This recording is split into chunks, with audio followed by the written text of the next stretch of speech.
Behind the Brand, episode 10. Is this camera on me?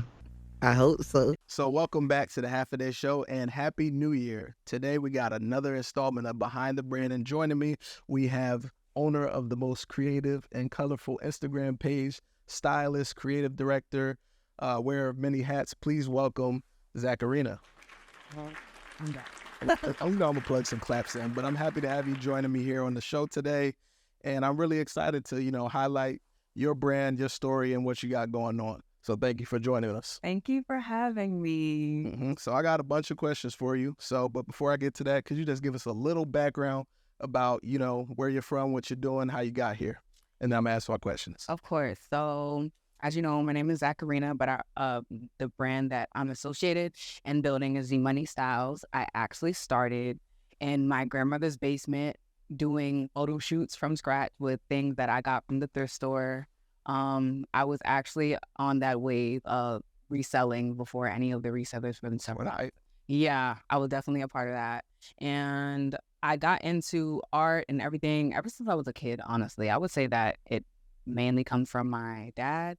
And then I went to London and then it just took off from there. I studied a lot as far as for textiles. I did fine arts and I did media. So I think like the development of art in the space of projects and creativity really found its structure there, and I came back with it and I just took off. That was a lot. How did you get to London though? Like you don't went across the pond. Yeah, I didn't, you know what I'm saying? But I actually went to London my junior year of high school.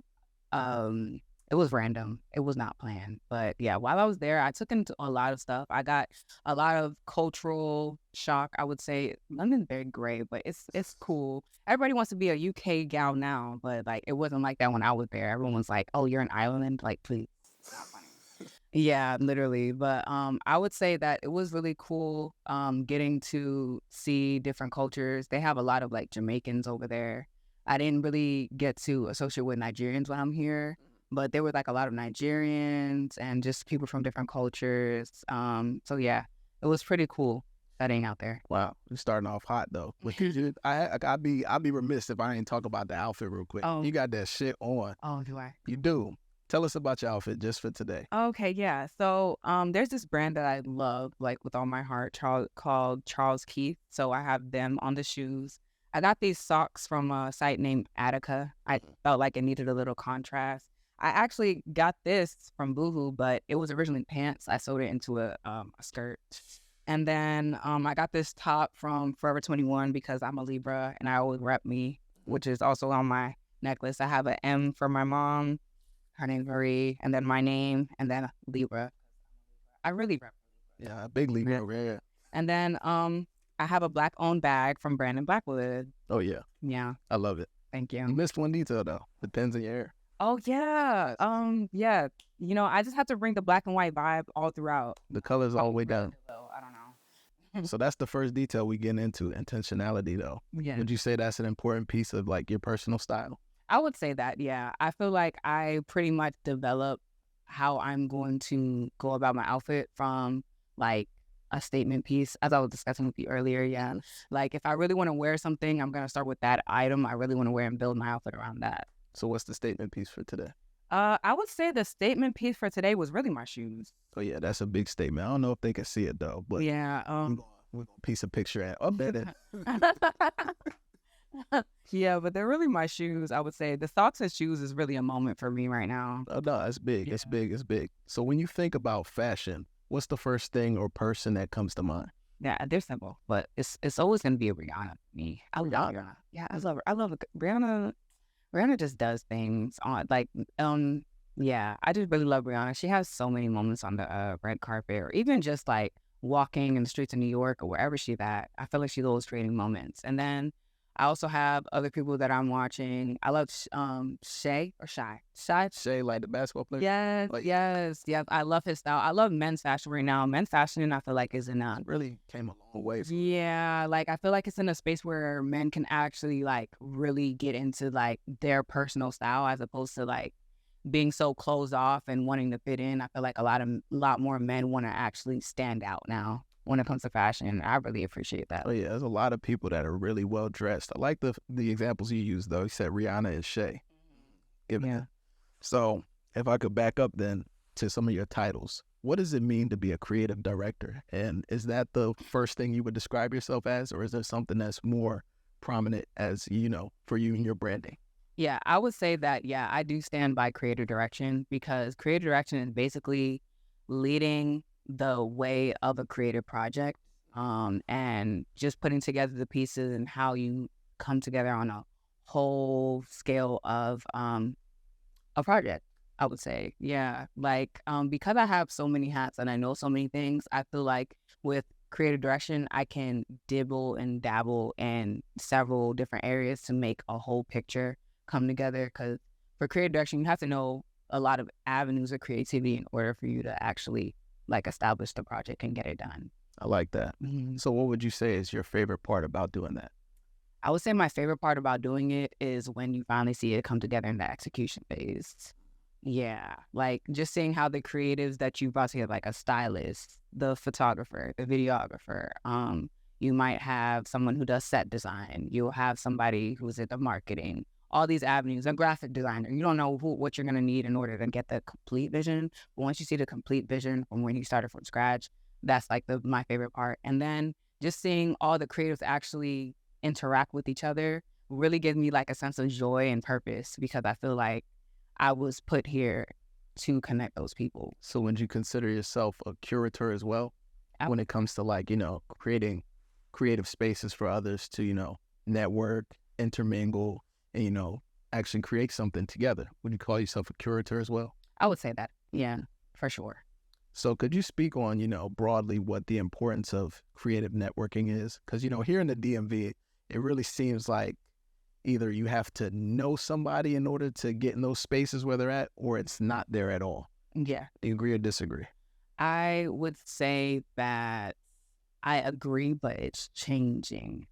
I think that, yes, I think that it's evolving for sure. I think that people are tired of that excuse, and they're actually like coming up with events, and they're coming out with different ways for people to actually connect with different creatives and network with different creatives. So I would say that it's definitely evolving.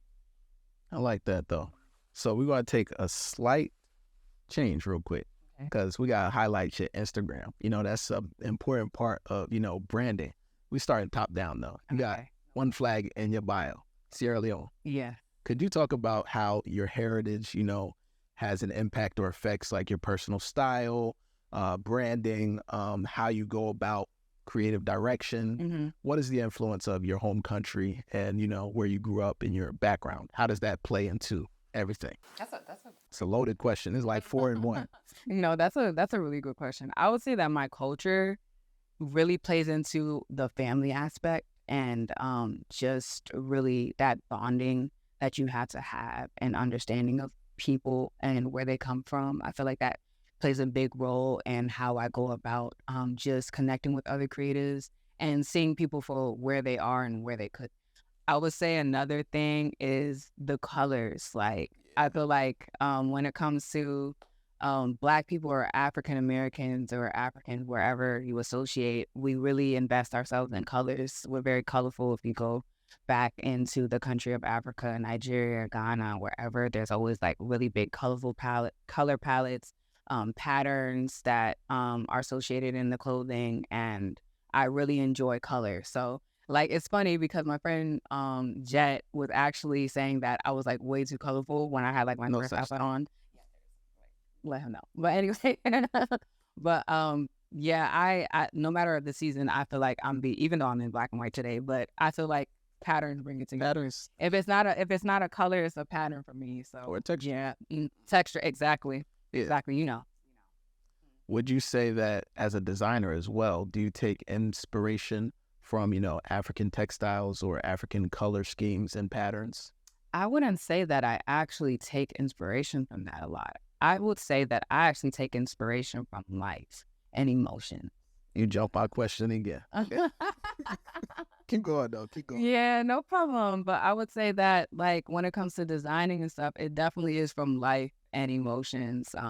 whether it be nature, something I've seen, something that inspires me visually. Like I definitely take in what I see, and then I try to put that into my work. For example, I have a project, one of my first projects, called Depression in the Battlefield, that was actually inspired by the emotions of depression and happiness. I wanted that juxtaposition, so I had like the subject in like all black dreary attire, whereas the background was more like happiness and colorful flowers and stuff that just reminds me of happiness. So that juxtaposition right there, and just evoking the emotion, because I feel like I want my art to say something.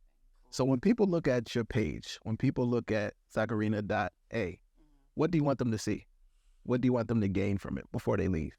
I want them to feel inspired to do what they want. I want them to feel comfortable being who they are and stepping out into the world as what they want to present. Okay. And how do you convey that message to them? I would say that I convey that message through doing what I want and getting through things,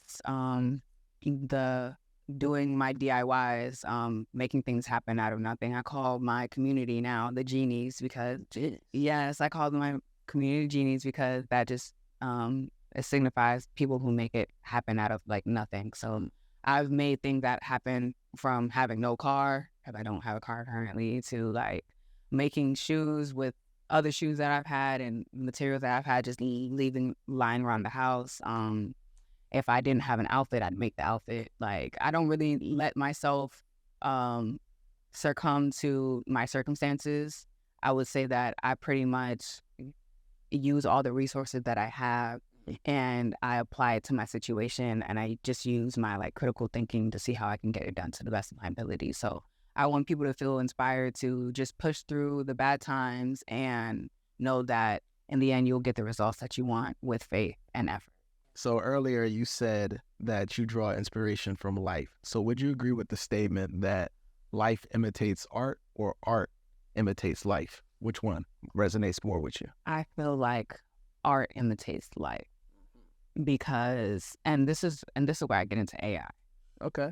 So the problem that I think AI, like I love AI. AI, it definitely gives you inspiration, but I feel like the reason why it will be problematic if AI takes over art is because I feel like, and this is my spirituality talking, Okay. that God drops us gems like in our heads all the time, and that kind of guides us into how what we're gonna see, what we want to make, what we want to present, like our feelings, like even when it comes to doing art for like protests, whatever, all those things come from like, I feel like a big informational library that he like, dropped. That's why when you have ideas and you don't use them, it goes to someone else and you're like, damn, I thought of that so many times, you know what I'm saying? Right. And I feel like that's what pushes the narrative, and that's what pushes the space for art. But I feel like if it's controlled by like a man-made substance, then we're gonna lose that spirituality that, art imitates life, because like there's no life there. Like, you know what I mean? I know what you mean. Yeah. So I feel like, yeah, definitely art imitates life. But there's definitely a place for technology, though. There definitely is a place for technology, yeah. So how are you incorporating, artificial intelligence into what you do? I'm gonna say Chat GPT. We go together real bad.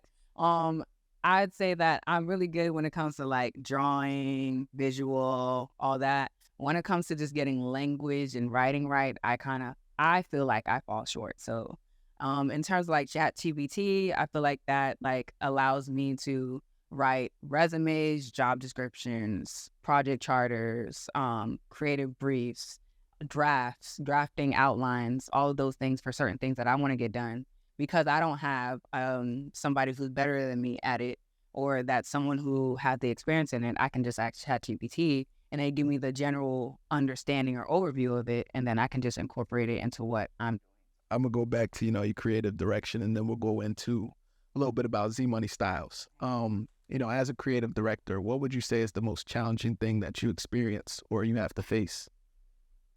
I would say that one of the most challenging, especially when I was starting, is just making sure that I assess my worth to what it is and not what I feel it should be at the moment. What does that mean? I feel so I feel like a lot of times artists or creators in general, I feel like they undersell themselves and they don't take into account the effort, the time, and all the things that it takes in order to even get to the level in which you are. And a lot of times you would doubt your worth to someone when it comes to pricing and when you're trying to just let them know how much your time is worth. Um, so I would say that my challenge is just establishing what I know I'm worth and standing on that. Um, and really not being afraid to turn down projects if it doesn't align with what I want to do and how it would benefit me in the long run. Absolutely. Yeah. So still in line with that, what would you say is your favorite project that you've worked on or you've directed? I know it's a bunch. I would say that I have 2 projects right now. Go ahead. One of my babies, I would say, is definitely Fever Class. And just what that means to me is bringing together creatives from all avenues in creativity and making this big event happen yearly. And just being a part of the development phase and bringing in people who are aspiring models, designers, art directors, marketing people, graphic designers, people in photography, media, film, and bringing all those avenues together from people who are mainly in the DMV, but we are also looking into people who are outside of DMV, whatever, but we really just want to bring people of color and people who are overseen behind the scenes to the forefront. And I value that show so much because it celebrates what you do and it also gives value to what you do, because if it wasn't for your piece, it wouldn't happen. Yeah. And the way that I actually boast about that is like I have a thing. I would say that our show isn't like regular fashion shows. I instilled this piece where we have a yearbook that actually takes all the headshots of everybody who participates in the show. And it actually is passed out to the audience members with their QR codes and at names. So they're actually able to see who did what. And if they need to go back into the book and see, oh, I need a hairstylist, I need a makeup artist, I need someone to model for my brand, I need someone to pull from something, like they would be able to go back into the book and see, oh yeah, there were these creatives. I really like their work at this show. I'm going to use them. So That is a great personal touch at the end on that. thank you. I need to see it. Yeah, I'll be there. What'd you say? You said June? June. Yeah, I can only say June. June-ish. In June. It's definitely in June. We in there. We in there. DMV is coming soon, though. Oh, facts. And you said there was another one, though. Second Yes, project? is a second. I'm currently working with an artist right now on an EP rollout, and it's the first time that I'm getting the financial backing for the ideas that I have, and also just having the standard of creativity and creatives on set to get it done. I feel like it's really given me the confidence to write out the things that I do have in my mind, and seeing that come to life with the skills of not just me, but actually like letting go and letting other people do their part, so that it's actually like, filling up the cup instead of me trying to like wear all the hats and do it myself. Like it feels really good. And I recently just had a shoot for it, and I'm really excited because it's like the first music video that I actually directed and created directed. So I'm really excited to see how that turns. It sounds like it's a fantastic project. You said you got the financial backing and you got a bunch of talented people. I bet it feels like you got a big tool belt on where you're like, all right, I need this done. Pull this off. Yeah. Like we're working with like marketing and PR. Like it's really cool. Like it's really cool. I feel like I'm really growing. I feel like the challenges that I'm facing this month, or the word that keep popping up, is discipline, time management, and organization. Like that's like the biggest thing. Y'all got to ask about each of them though now. Discipline, time management, and what'd you say? Organization. How do you approach each of them? Okay, well, when it comes to discipline, I'm learning that I need to have a schedule. So something new that I'm applying to myself is having a schedule every day so that I can be on top of the task that I'm giving myself, because I take on many projects, not just the two that I was mentioning, but I have other projects and other things and other people I work with. So making sure that I'm attentive to all those things and things are getting done on a regular basis so that I don't fall behind is something that I definitely had to apply to myself. And it's very uncomfortable because I've never really done it outside of high school. Right. And high school did it for you. Like now I have to do it myself and really apply myself. So that's a big thing for me. The next one was You said time management. time I think you management. talked about it. Yeah, time management is within the scheduling, and then the organization. It's just making sure that I have the right tools like Google Calendar. I'm using an app called Monday for project management. Making sure that my folders are on point. Making sure that I'm responding to people in Slack, like all that stuff. So That's what's up. mm, So then you spoke about, time management. I think a critical part of that is, creating for others and clients. But do you make space to create for yourself as well still? yeah, How do you balance that? yeah. So I would say that I keep an art for myself. I used to always like draw and paint for people, but I don't see myself painting for people, especially for money like that. So like I actually keep that for myself for when I'm overwhelmed and I just want to really like let go and just get somewhere. I think I would paint or I would draw on my iPad or I'd actually like get the like colors out and paint and get that done for myself as opposed to like doing it for other people or for money. Because I feel like I use all of my avenues for creativity now for that purpose, and I want to keep something to myself. That's a great answer. So how do you balance the multiple hats that you do wear? Do you find yourself leaning into one skill more than another sometimes? And if so, which hat is that you put on the most? I would say yes, always, and that's always going to be content creation. Okay. Yeah, I would say that it's always going to be content creation because I always find myself recording. I'm going to do the editing. Like, I'm just going to do things the way I want it. I have a certain vision for how things should be recorded and all that. So when it comes to like content creation, I would say that I would always have to do that because I just have to make sure that all of that is being done, especially when I'm doing the work. I mean, it's seen from so many different creatives and artists that documentary is key. So just making sure that you document everything that you're doing and showing people that you're doing it, I feel like is really important. I don't know if y'all familiar with it, but if you've been seeing on Twitter recently, and just for the past few months, all of these black shows have been getting canceled after being taken up, after 2020. All these black shows are getting canceled on HBO, Netflix, Hulu, what have Apple you. TV. Apple TV, Swagger. Cause Swag. have you seen? Yeah. But it's like, this is good media, good black media, and it's getting canceled for God knows what. You can't say it's viewership because these are popular shows. Yeah. So what's your take on that? And could you discuss like the importance of black media? Oh my God.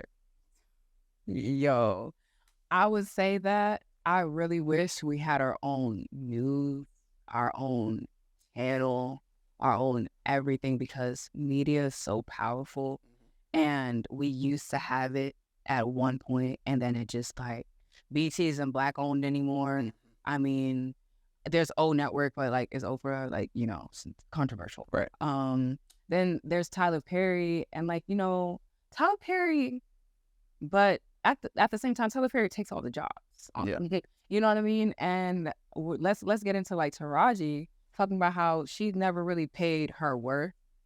And we're getting into Tyler Perry paying her what she asked for, but did he pay her worth? Like, you know what I mean? So like getting into the whole black excellence thing, I feel like black excellence is like, I feel like black excellence is excellent until that monetary value follows it. Because once you get into you're black and excellent and you need to be paid for it, it's, oh, but you're black. Like, you know what I mean? And I don't feel like anyone's ever compensated for the things that they really contribute to when it comes to culture and media. And we are the driving force behind that. And I feel like it's, yeah, literally. And I feel like it's just not fair. Our AAB is said throughout commercials now. They're said throughout TikTok. They're said throughout so many things. And we just never benefit from any of it. We used to have so many award shows. We don't even have as many award shows anymore. We used to have the Source Award. Right. What happened to that? That's gone. I mean, we had the BT Awards, It's like that. You know what I'm saying? And I don't feel like I don't feel like we're controlling our own media anymore. So yes, our shows are getting canceled because we aren't in ownership of any of the things that are backing us in the first place. And then it's like, what really bothers me is like, we can complain about it, but at the same time, we're always begging to be a part of what they have. I wish we would build from what we have. That's free gems right there, y'all. Hope y'all tuned in too. Make sure y'all follow Zacharina, by the way. .a on Instagram. But yeah, so let's take a pivot. That was all important, but we got to focus on your Black media and your Black brand. Could you tell us a little bit about Z Money Styles? What's the creative direction for it? What are some of your goals with it? What you want to accomplish with it? And when we gonna see? When we gonna see it? It's already here, but You're gonna see it with God's timing. One thing I learned is I can't force timing. No matter how much I I got to be in that waiting room, and I have to. While you're in the waiting room, you're cooking. So I would say the things that are drawing me in with my brand and what I want to do with it is I have my brand Z Money Styles as, I would say, it's an umbrella, because I want to do a lot of things. I want to get into media and production. I want to be able to do that. I want to get into having my own boots line because I love boots, my own fashion line because I love fashion. I've always loved fashion. And I see myself obviously doing creative direction, consultation, a lot of projects, bringing on other creatives, making sure that their contracts are good, and taking on those teams that I met under me and bringing them to clients and be like, I already have this, and this figured out. You said you want this. These people are capable. This is how much you're going to pay so that all of us can get it done and everybody gets paid. Like, that's my goal. My goal is to get everybody paid. Like, I don't want people coming, like, I want people to believe in me from jump because I see it for everybody and not just myself. I understand that I had to put into me before I put into everybody else in order for me to properly put into somebody, because what I don't want to do is half-ass anything, because I fully believe in the talent that is around me. And I feel like as long as you have the faith and the power and the motivation, you're going to get there. And I believe that you'll get there through connections and how you move. Shit. Yeah. Yeah. That part. I can't lie. That was a great answer as well. Thank you. So that's Z Money Styles. That's a lot of good things that are coming. Could you talk about social media briefly? What is the importance of branding, and how do you put your personal style? Like, how do you insert your personalization into branding? That's a really good question. I would say that at the core, it's something that I want to watch. Like, I want to watch it.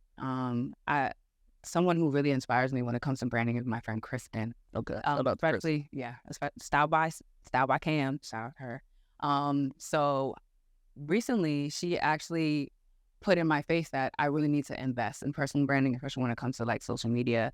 And she did this like 12 days of Style by Cam, and like, she was like getting into the holidays and bringing people in with her, and just like, just making sure that her community knows that they're supported. She sent out like postcards. It was like the most wonderful thing ever. And I was like, this is how you treat people who work with you. And I really respect her for that. So I would say that just making sure that your morals and who you are really speak through your social media page and it's authentic. I feel like that's how you draw in people who are really for you on social media. What's one thing that you wish people knew more about you? I would say that I like anime. I don't really put it out there like that. Like, I haven't gotten to my anime bag yet, but once I get to my anime bag, Zach the anime girl. You know what I'm talking about? What's your favorite anime? Damn, I hate that question. Yeah, okay, what's your least favorite anime? I hate that question.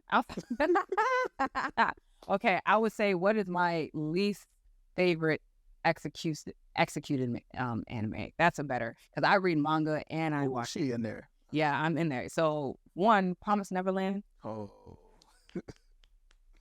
why would you do that? they shouldn't have did that. Like, I'm actually really upset. That was one. one thing that really, really upset me. I can't get into Black Clover anime. I'm sorry. I hate his voice so bad. Please stop talking. I finally got into One Piece. I'm happy that I did, but those fillers are actually They're terrible. like I skipped over so many things. That's why so I watched the first, because I grew up with One Piece. It's crazy. I've been watching this since I was a kid. 20 years now. Right, yeah, For real. dedication. But I stopped watching it and I'm like, this shit taking too long. I'm going to just read it. So now I read it and I'm like, this is the greatest thing ever. No, seriously. But like even like the art, I feel like the art kind of gets like really messy. Like He does it on purpose. He'd be trolling. So he's a troll. yeah. 2 questions left. I think I'm way over questions and time. Cause It's the vibes. it's the vibe. That's the vibe. Yeah. We be vibing today. So then I wanted to ask you, if you had to start from scratch all over, day 0, would you do it differently? And if so, how would you do it differently? Yes. I would say that I would not, because I feel like God had to break me down in order for me not to consider other people's opinions. I would never consider anybody's opinions when it comes to what I want to do, because I have everything in me capable to accomplish from jump to accomplish what I want to do, and my dreams are not too big for myself.